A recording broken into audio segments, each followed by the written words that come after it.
حنین کے موقع پر ایک بہت دلچسپ واقعہ پیش آیا.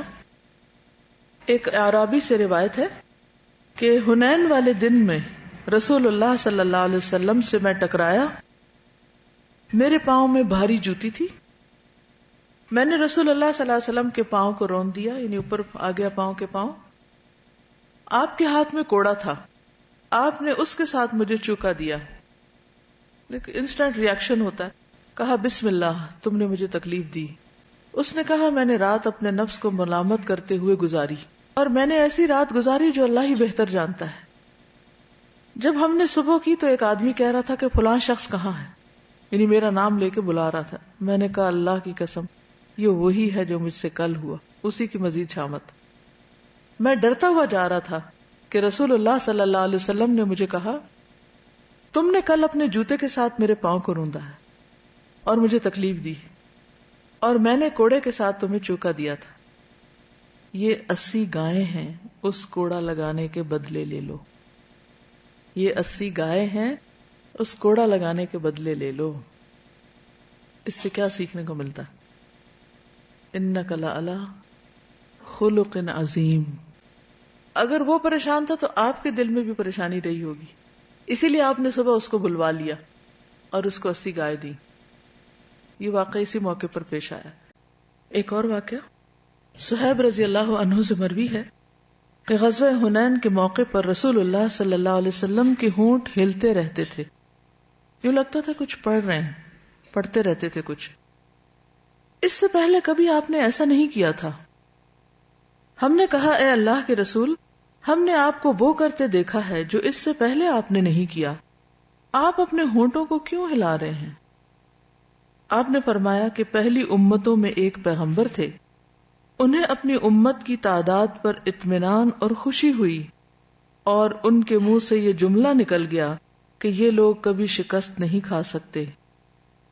اللہ تعالیٰ نے ان کی طرف وحی بھیجی اور انہیں 3 میں سے کسی ایک بات کا اختیار دیا کہ یا تو ان پر کسی دشمن کو مسلط کر دوں جو ان کا خون بہائے، یا بھوک کو مسلط کر دوں، یا موت کو. وہ کہنے لگے کہ قتل اور بھوک کی تو ہم میں طاقت نہیں، البتہ موت ہم پر مسلط کر دی جائے. نبی کریم صلی اللہ علیہ وسلم نے فرمایا صرف 3 دن میں ان کے 70,000 آدمی مر گئے. اس لیے اب میں یہ کہتا ہوں کہ اے اللہ، میں تیری ہی مدد سے ہیلا کرتا ہوں، تیری ہی مدد سے حملہ کرتا ہوں. آپ کے ساتھیوں میں سے بھی کسی کے منہ سے کچھ ایسے ہی الفاظ نکل گئے تھے کہ جس کا آپ ازالہ کر رہے تھے مسلسل ذکر کر کے کہ اے اللہ، میں تیری ہی مدد سے ہیلا کر رہا ہوں، تیری ہی مدد سے حملہ کر رہا ہوں. مسند احمد کی روایت ہے، حدیث نمبر 18940. حضرت ام سلیم جو ہیں وہ بھی اس جنگ میں شریک تھیں. انس کہتے ہیں کہ ام سلیم رضی اللہ عنہا نے غزوہ حنین کے دن ان کے پاس جو خنجر تھا وہ لیا. ابو طلحہ نے دیکھا تو کہا یا رسول اللہ، یہ ام سلیم ہیں، ان کے پاس ایک خنجر ہے. یہ ان کی اہلیہ تھی نا. تو رسول اللہ صلی اللہ علیہ وسلم نے ام سلیم سے فرمایا یہ خنجر کیسا ہے؟ ام سلیم نے عرض کیا میں نے اس کو اس لیے لیا ہے کہ اگر مشرکوں میں سے کوئی میرے پاس آئے گا تو میں اس کا پیٹ پھاڑ ڈالوں گی. یہ سن کر رسول اللہ صلی اللہ علیہ وسلم ہنس پڑے. ام سلیم نے عرض کیا یا رسول اللہ، جو لوگ آپ کو چھوڑ کر بھاگ گئے تھے ان کو قتل کروا دیجئے. تو رسول اللہ صلی اللہ علیہ وسلم نے فرمایا اے ام سلیم، بے شک اللہ نے ہمیں کفایت کیا ہے اور بہت خوب کیا ہے. انہوں نے اپنے جذبات کا اظہار کیا، لیکن حضور صلی اللہ علیہ وسلم کا جواب سنیے کہ ان کے غم کیوں کریں، ان کے فکر میں کیوں پڑے. اللہ ہم کو کافی ہے، اللہ نے ہمیں کفایت کیا، ہمارا کام چل رہا ہے. پھر ایک اور ہے ابو محذورہ، نام سنا ہوگا. وہ کہتے ہیں کہ ایک مرتبہ میں چند نوجوانوں کے ساتھ نکلا. ہم لوگ حنین کے راستے میں تھے کہ نبی صلی اللہ علیہ وسلم واپس آتے نظر آئے. راستے میں نبی صلی اللہ علیہ وسلم سے آمنا سامنا ہو گیا. نماز کا وقت ہوا تو مؤذن نے اذان دی تو ہم لوگ بھی کھڑے ہو کر ان کی نقل اتار کر ان کا مذاق اڑانے لگے.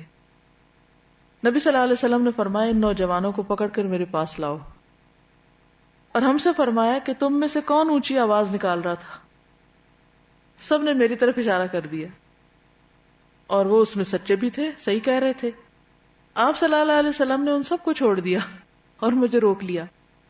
آپ نے فرمایا اب اذان دو. چنانچہ میں کھڑا ہوا، لیکن اس وقت میری نظروں میں نبی صلی اللہ علیہ وسلم اور ان کا دیا ہوا حکم سب سے زیادہ پسندیدہ تھا۔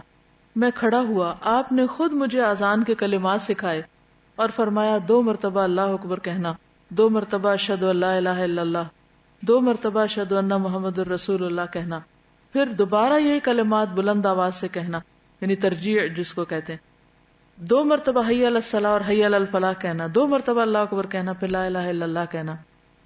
جب میں اذان دے کر فارغ ہوا تو نبی صلی اللہ علیہ وسلم نے مجھے ایک تھیلی عطا فرمائی جس میں کچھ چاندی تھی، پھر میری پیشانی پر اپنا دست مبارک رکھ کر 2 مرتبہ چہرے پر پھیرا، پھر سامنے، پھر جگر پر، حتیٰ کہ ناف تک ہاتھ پہنچا، پھر فرمایا اللہ تمہیں برکت دے۔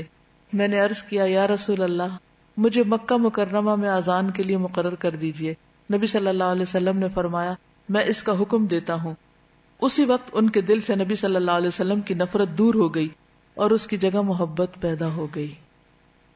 ہمیں یوتھ کے پرابلمز سمجھنے اور ان کا حل تلاش کرنے کا طریقہ نہیں آتا، ان کو سمجھنا نہیں آتا، ان کو کام لگانا نہیں آتا۔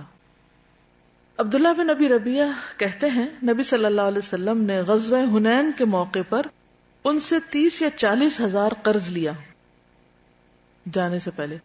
جب آپ تشریف لائے تو سارا قرض ادا کر دیا۔ پھر آپ نے ان سے فرمایا اللہ تمہیں گھر میں اور مال میں برکت دے۔ قرض کا بدلہ یہ ہے کہ پورا ادا کیا جائے اور شکریہ ادا کیا جائے، دنیا دعا بھی دے رہے ہیں اس کو۔ غزوہ طائف شوال 8 ہجری۔ اس کے بعد آپ صلی اللہ علیہ وسلم نے طائف کا رخ کیا۔ راستے میں مالک بن عوف نصری کے قلعے سے گزرے تو اسے ڈھانے کا حکم دیا۔ طائف پہنچے تو دشمن 1 سال کی خوراک کا انتظام کر کے قلعہ بند ہو چکا تھا، لہذا اس کا محاصرہ کر لیا۔ پہلے مسلمانوں کا پڑاؤ قریب تھا، اس لیے دشمن نے تیر برسا کر مسلمانوں کو زخمی کر دیا، لہذا اس مقام پر وہ اٹھائے جہاں آج طائف کی مسجد ہے۔ مسلمانوں نے دشمن کو ہتھیار ڈالنے پر مجبور کرنے کے لیے کئی تدبیریں اختیار کی، لیکن کوئی تدبیر کارگر نہ ہوئی۔ حضرت خالد بن ولید روزانہ نکل کر دعوت مبارزت دیتے، لیکن کبھی کوئی آدمی سامنے نہ آیا، لڑنے کے لیے باہر بھی نہیں آتے تھے۔ ان پر منجنیق نصب کی گئی، لیکن یہ بھی کارگر نہ ہوئی۔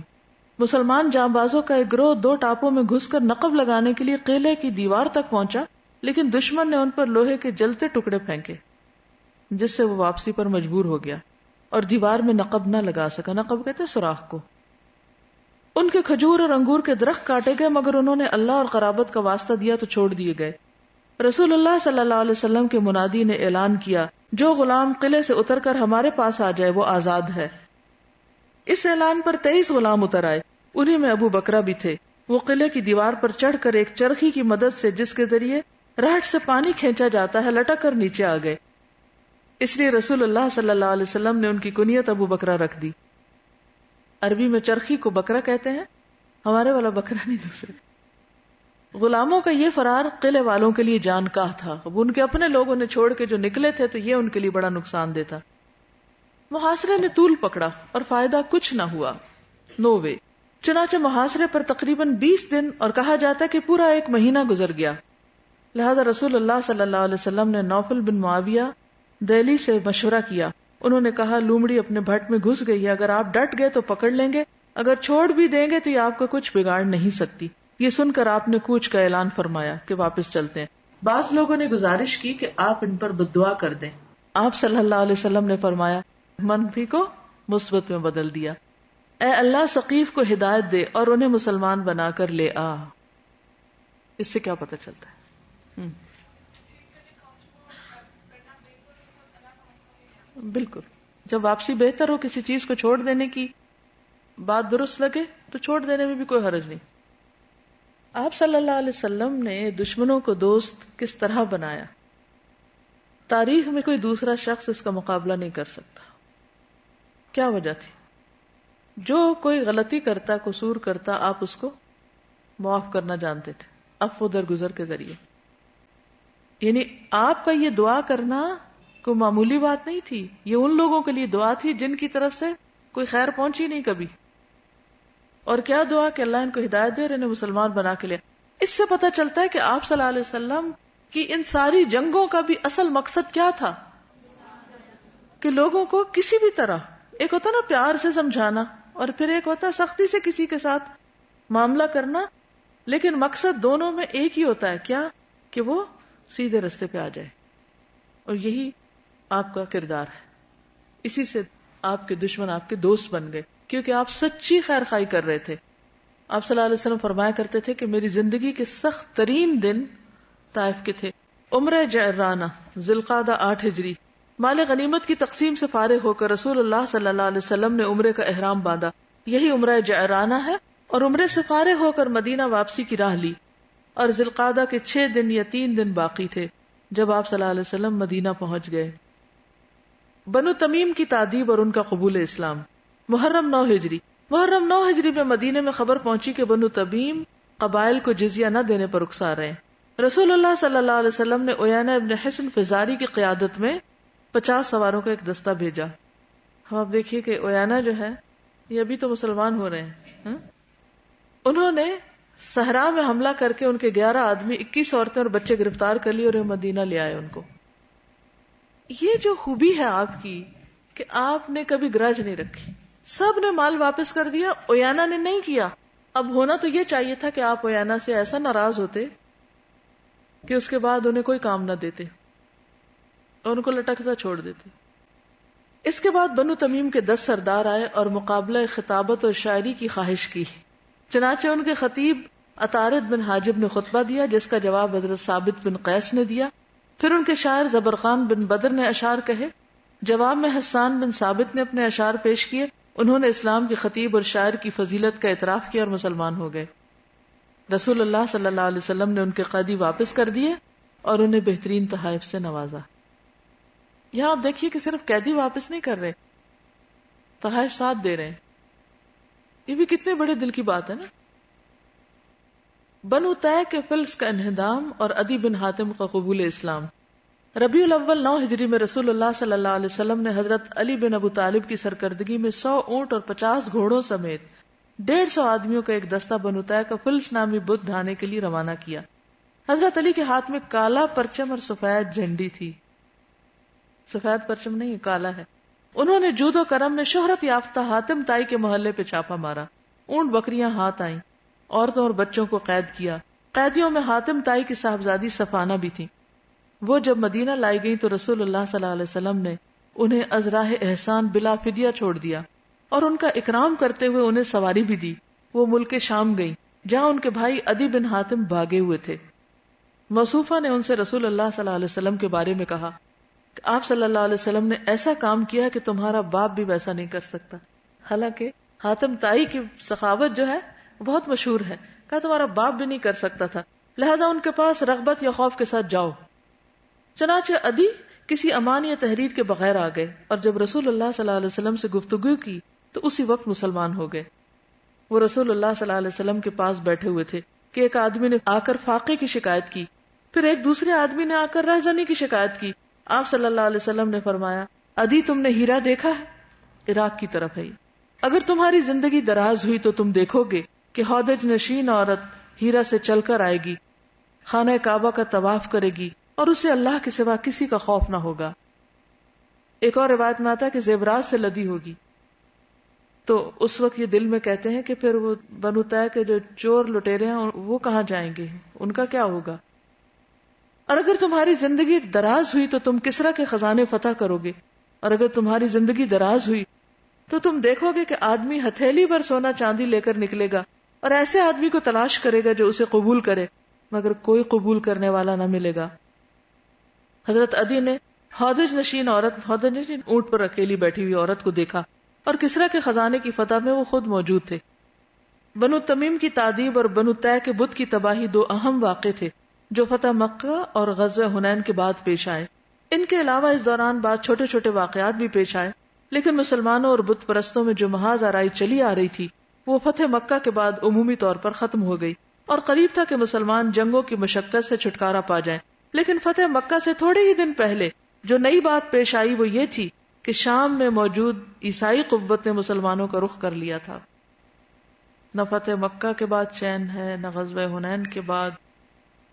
کہیں آرام سے بیٹھے آپ کہ کسی فتح کی خوشی منا سکیں یا کسی نقصان پہ غم کر سکیں. اسی نتیجے میں معرکہ موتا پیش آیا تھا. چونکہ اہل فارس کے خلاف مسلسل کامیابی کی وجہ سے اس قوت میں حد درجہ تکبر آ چکا تھا، اس لیے اس نے مسلمانوں کے ساتھ خون ریز ٹکراؤ کا دروازہ کھول دیا، جس کے نتیجے میں نبی صلی اللہ علیہ وسلم کی حیات مبارکہ میں غزوہ تبوک پیش آیا